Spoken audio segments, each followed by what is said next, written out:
User experience అంటే ఏంటి? Next ఈ 30 సెకండ్స్‌లో అందరికి అర్థమయ్యేలాగా సింపుల్‌గా ఒక ఎగ్జాంపుల్ చూపిస్తాను. టానిక్ ఏసుకుంటాం కదా! పిల్లలకి గాని, మనం గాని ఆ టానిక్‌కి యూజ్ చేసే క్యాప్స్.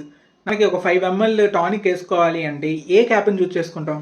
మీరు ఫస్ట్ క్యాప్‌ని చూసారనుకోండి, చూసారా మొత్తం వైట్ ఉంది. సో, ఇలా దగ్గర నుంచి చూస్తే గాని తెలీదు. ఇంట్లో ఎంత ఎంఎల్ ఎంతవరకు నేను దీంట్లో ఫిల్ చేయాలనేది తెలీదు. సెకండ్ కూడా ఎంత ఎంఎల్ అనేది మనం తెలుసుకోలేం. కానీ ఏంటంటే ఇక్కడ లైన్స్‌తో డిఫరెన్షియేట్ చేశారు. ఈ థర్డ్ గ్యాప్ చూస్తే ఇక్కడ ఆల్రెడీ కలర్స్‌తో ఫిల్ చేశారు. ఎంత ఎంఎల్ అనేది మీకు బ్లాక్ కలర్‌లో మెన్షన్ చేశారు. ఇంకోటి వచ్చేసరికి ఇక్కడ ట్రాన్స్పరెంట్‌గా వదిలేశారు. అంటే ఎప్పుడైనా మనం టానిక్ ఇందులో పోస్తున్నప్పుడు ఎంత ఎంఎల్ ఎక్కడి వరకు లెవెల్ వెళ్తుంది అనేది ఈజీగా తెలుసుకోవచ్చు.